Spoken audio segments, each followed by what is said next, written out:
Grand débat de l'été de ce mardi 5 août. Faut-il supprimer le plafond d'utilisation des tickets restaurants? C'est un sujet qui vous concerne. N'hésitez pas, 0826 300 300. Vous aurez la parole tout à l'heure. Notre invité, bonjour Alain Fontaine. Bonjour. Vous présidez l'association française des maîtres restaurateurs. Je suis dans le vrai, c'est bon. On est là. Tout à fait, c'est ça. Alors, vous proposez, vous, de supprimer ce plafond dans les restaurants. Pourquoi ? Pour les restaurants, on ne parle pas du plafond des supermarchés à 25 €. On parle du plafond, effectivement, du plafond de 25 € aussi pour les restaurants. Eh bien là, il n'y aurait plus de plafond. Alors, pour quelle raison ? D'abord, un constat. Vous savez qu'en ce moment, c'est les assises de la restauration et des métiers de bouche qui ont commencé au mois de mai, dont le dernier atelier de travail a lieu le 9 septembre. Et il y a un constat. La restauration ne va pas très bien.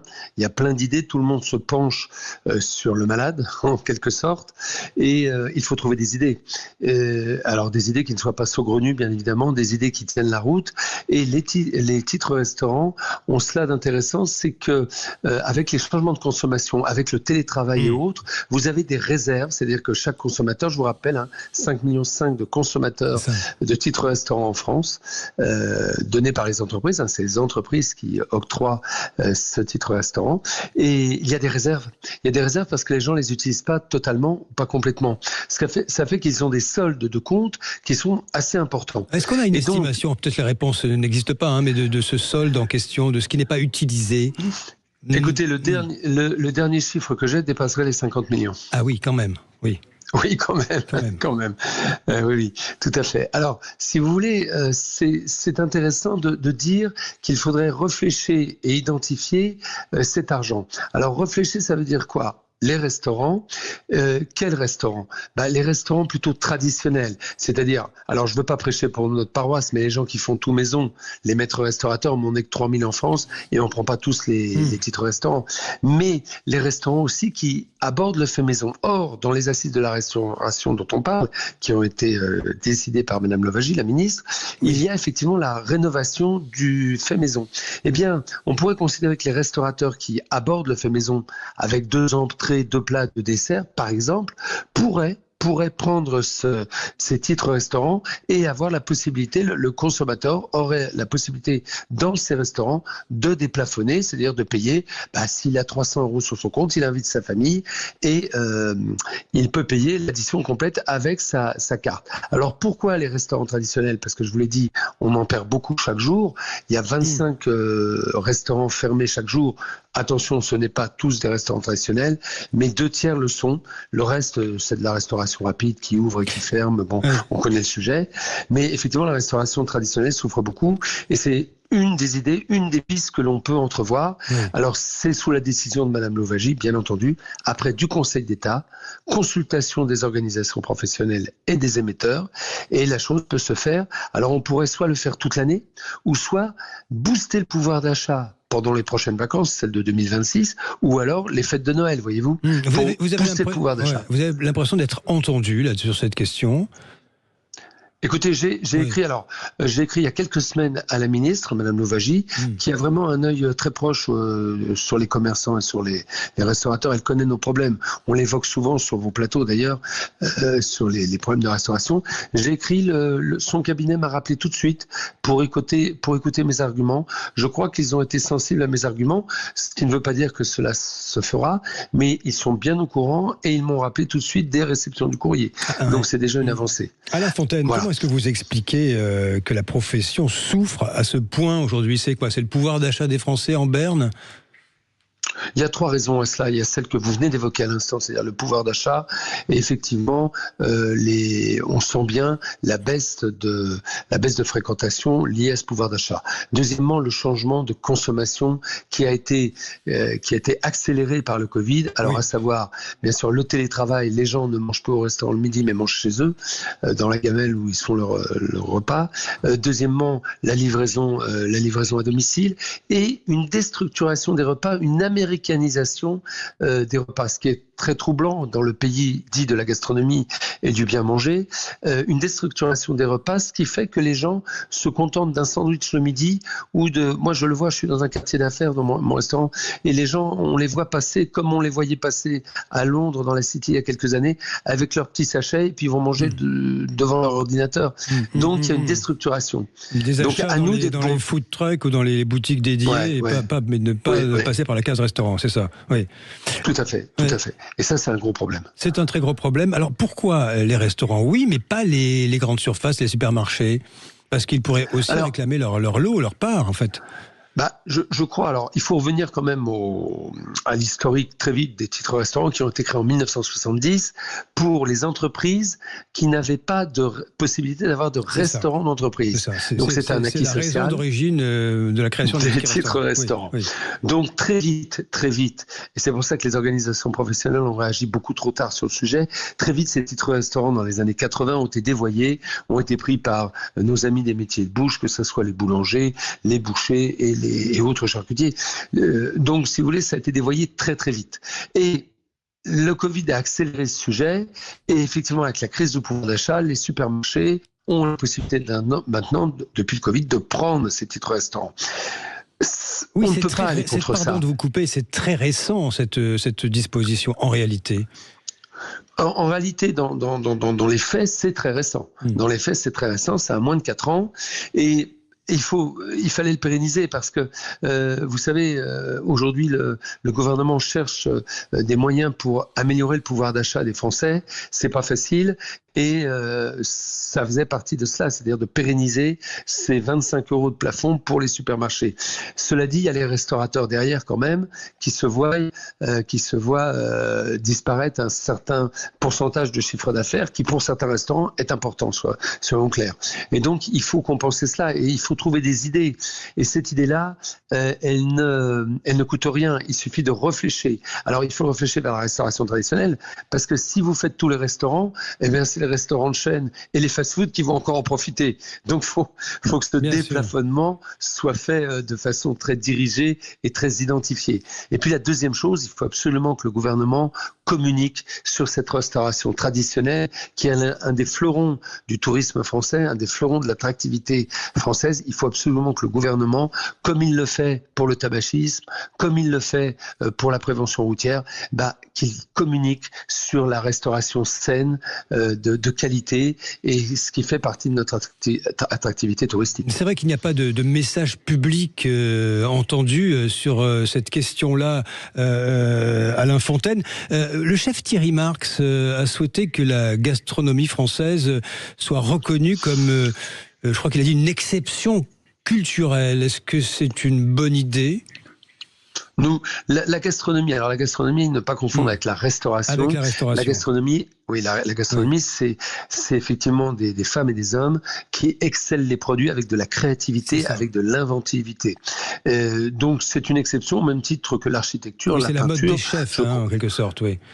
Oui, alors les chefs, vous savez, dans les années 60, on a sorti les chefs de cuisine, ils se sont rapprochés des Français, ils ont fait connaître leur cuisine, ils ont écrit des livres, et puis après ils ont, entre guillemets, évangélisé dans le monde entier, ce qui nous a attiré du monde. 43% des touristes viennent parce que ces chefs ont su faire, des chefs qui sont devenus aussi de grands chefs d'entreprise, ont su vraiment faire connaître la gastronomie. Alors aujourd'hui, que la gastronomie soit un art, c'est pas dérangeant. Ce sont effectivement ces grands chefs doués, sont effectivement des artistes. Mais la restauration française, c'est ça qui fait le socle. C'est là où ces grands chefs apprennent leur métier. C'est dans ces petites auberges, dans ces petits bistrots. Bien sûr, ça commence par là. Voilà, ça commence chez vous. En fait, ça commence chez vous en réalité, cette histoire. Hein ? Oui, ça commence dans nos petits bistrots et dans nos auberges. Et c'est pas des gens comme Bocuse, s'il avait été à cette époque-là, s'il était encore en vie, qui pourraient dire le contraire, des loiseaux ou alors des robuchons. Voilà. En conclusion, Alain Fontaine, en résumé en conclusion, donc oui à ce déplafonnement, mais pour, on va dire, redorer en fait une cuisine française, une tradition qui souffre énormément aujourd'hui. Hein. C'est ça l'idée. qui souffrent énormément. Je veux juste pour exemple le National Geographic qui a fait un magnifique article sur la commensalité, sur la santé mentale autour des repas. Eh bien alors il parle bien sûr de la santé mentale des Américains et des Anglais qui effectivement ont une déstructuration complète des repas et qui se réunissent plus en famille. Et puis il donne des exemples de santé mentale dans des pays comme l'Italie, la Grèce, l'Espagne. Eh bien vous savez et la Turquie, le Sénégal, il y en a un qui n'est pas cité. Il y en a un qui n'est pas cité alors qu'il a inscrit ce repas au patrimoine immatériel de l'UNESCO. Eh bien, c'est la France. C'est bien un problème. C'est qu'on oublie qu'en France, ce repas, être dans un restaurant tous ensemble ou être autour d'une table faisait partie de notre équilibre et de notre santé mentale. Allez, merci à vous Alain Fontaine, président de l'Association française des maîtres restaurateurs. J'espère que votre appel sera entendu, votre appel ce matin sur Sud Radio. Dans un court instant, un sujet particulièrement sensible pour notre deuxième grand débat de l'été, qui est en fait un entretien. En réalité, une femme témoigne. Ce sera Céline Mahutot, victime de l'ex-chirurgien Joël Le Squarnec. Sud Radio. Sud Radio. Parlons vrai. Parlons vrai. Sud Radio. Parlons vrai. 7h10, Jean-François Aquili. Il est 9h20. Céline Mahutot est avec nous. Son témoignage dans un court instant. Tout de suite, parce que c'est le grand débat, le deuxième de l'été de ce matin, Albin. Nous évoquons l'un des plus, il faut le dire, l'un des plus grands scandales médico-judiciaires de ces dernières décennies. Oui, Joël Le Squarnec, ancien chirurgien condamné en mai dernier à 20 ans de réclusion criminelle pour violences sexuelles sur près de 300 enfants sur une période s'étalant sur plus de 30 ans. Cette affaire hors norme par son ampleur et sa durée est aussi marquée par les nombreux silences et défaillances institutionnelles qui l'ont entouré. Pendant plus de 3 décennies, Le Squarnec a agressé des enfants au sein même d'hôpitaux en Bretagne, profitant de leur vulnérabilité. Ce scandale a révélé un système défaillant, des alertes ignorées, une absence de signalement effectif, une lenteur ainsi qu'un silence pesant dans le milieu médical où la protection des victimes n'est pas assurée. Plusieurs victimes ont témoigné avoir été mises sous silence et ne pas avoir été crues malgré l'ampleur des faits et le choc causé dans l'opinion publique. Les réponses politiques et institutionnelles, elles, restent encore insuffisantes pour les victimes.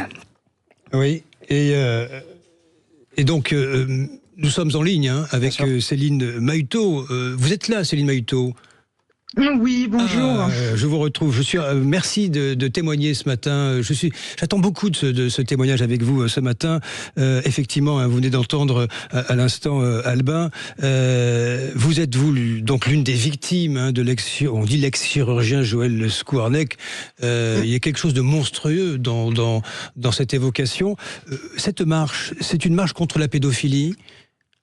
Oui, tout à fait. En fait, c'est surtout, déjà, c'est symbolique et c'est surtout pour attirer l'opinion publique et alerter le président de la République sur ce qui se passe au jour d'aujourd'hui et sur ce silence de plomb, en fait, sur tout ce qui concerne la pédocriminalité. Comment vous l'expliquez, ce silence de plomb, vous qui avez été victime ? Je l'explique pas, en fait. C'est un sujet extrêmement tabou. Surtout quand ça concerne des enfants. Donc moi j'explique pas en fait ce silence. Vous allez marcher du 25 au 28 août, c'est très précis. Vous ne serez pas seul ? Non, je serai accompagnée de mon avocate, Maître Borne. Maître Lise Borne sera avec vous. 130 km à pied, si j'ai bien compris. Un petit peu d'entraînement au passage, il faut le préciser quand même. Ce n'est pas rien de marcher, oui. Céline Mahutot. Franchement, est-ce que vous avez eu des échos, ne serait-ce que de l'Élysée depuis cette annonce ? Pas du tout, c'est vraiment le silence radio, ne serait-ce que déjà la lettre que j'ai envoyée à l'issue du procès, la lettre que j'ai envoyée au président de la République, on n'a même pas eu un accusé réception, on n'a vraiment rien eu du tout, quoi. C'est silence radio total. Silence radio total. Nous suivrons votre marche de très près sur Sud Radio. Cette lettre ouverte au président, vous en attendiez beaucoup, franchement ? Oui, j'attendais surtout une prise de contact, que ce soit lui directement peut-être pas parce qu'il est très pris de par son travail et ses représentations, mais autour de lui il y a quand même le cabinet, il y a quand même des personnes autour de lui qui auraient pu prendre contact avec nous et échanger avec nous et éventuellement pouvoir déjà construire une base solide par rapport à tout ce qui est politique nationale de prévention sur la pédophilie, ne serait-ce que ça, essayer de débloquer des fonds publics pour financer des spots publicitaires à heure de grande écoute, campagne d'affichage, ou encore le numéro vert que je me permets de citer, qui est le 0806 23 10 63. Il n'y a rien d'effectif pour lutter efficacement contre les récidives pédocriminels. Aussi, l'absence de formation des professionnels qui évoluent au contact des délinquants sexuels sur mineurs, l'absence d'établissements pénitentiaires spécialisés dans les protocoles de soins et de réinsertion pour les pédocriminels, la prescription trentenaire aussi qui nous rappelle que c'est bien les enfants qui sont condamnés à une petite mort et en aucun cas leur bourreau. C'est ça. Donc voilà, c'est toute cette mise en place-là qu'on souhaite faire. Et je veux dire, pour la politique de prévention, le numéro vert, les formations des professionnels, c'est des choses qu'on pourrait mettre en place rapidement. Vous nous dites ce matin, Céline Mahutot, qu'au fond, très peu de choses sont effectivement mises en place concernant cette pédocriminalité. Hein. Ah mais tout à fait, tout à fait. Là, vous prenez l'ex-chirurgien qui a été condamné. Je sais même pas s'il a un suivi psychologique. Moi, j'ai demandé une inhibition sexuelle qu'il a acceptée d'ailleurs quand j'ai témoigné à la barre le 7 mars. Je sais même pas si elle a été mise en place. Oui, ce qui est quand même bien peu de choses au regard des crimes qui lui sont imputés, pour lesquels il a été condamné. Certains disent d'ailleurs, Céline Mahutot, ou pensent que ce procès, au fond, clôt l'affaire. Pour vous, ce procès ne résout rien en réalité, ou pas grand-chose? Ah mais pas du tout. Non, pas du tout. Non, ça stoppe pas les autres personnes qui sont dans cette optique de pédophilie en fait. Ça les arrête pas. Je vais vous poser une question un peu difficile et un peu intrusive, si vous êtes d'accord pour me répondre, Céline Mahutot. Qu'est-ce que c'est que vous avez été, donc, vous, victime de viol, à l'âge de 11 ans, vous me corrigez si c'est tout ça n'est pas exact. À l'âge de 7 ans. De 7 ans, vous voyez. Et à 2 reprises. De 7 ans à 2 reprises, donc même pas de 11 ans, de 7 ans, je précise. Qu'est-ce que vous portez depuis, au fond de vous? Comment est-ce qu'on vit avec un tel fardeau? Ah bah c'est compliqué au jour le jour. Je veux dire, c'est simple. Depuis que le gendarme est intervenu chez moi pour m'annoncer la nouvelle, ça va faire 6 ans à peu près maintenant au jour d'aujourd'hui. Je n'ai plus eu de relation physique avec mon mari. Voilà, ne serait-ce que ça. Et tous les jours, oui, c'est un fardeau. Là, j'essaye, avec l'entraînement, j'essaye de reprendre possession de mon corps parce que quand on est abusé comme ça, on a une dissociation en fait entre le cerveau et le corps. Et là, en fait, j'essaye de me reconstruire et de reprendre possession de mon corps. J'imagine que vous êtes accompagné pour cette démarche, très personnelle. Oui. Alors pas du tout en fait.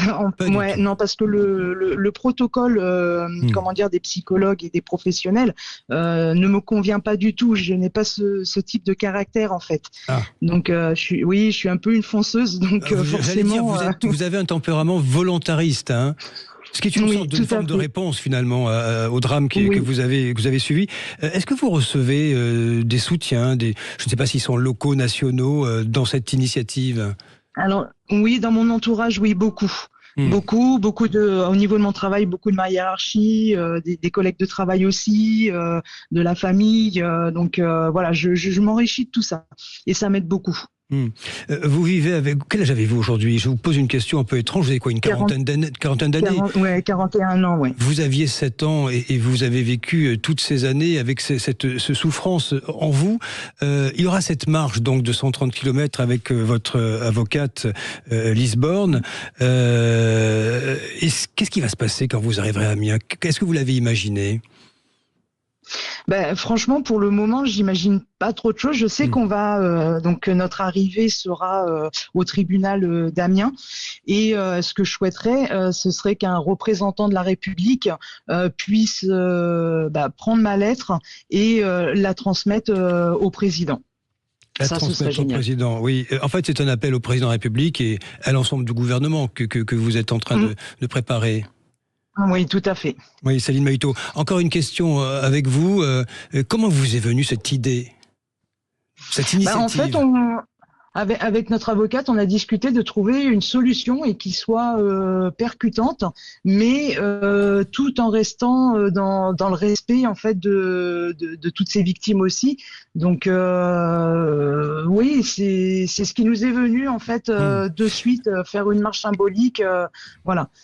Les autres victimes vous parlent depuis ou en pré-contact avec vous? Non, pas pour le moment.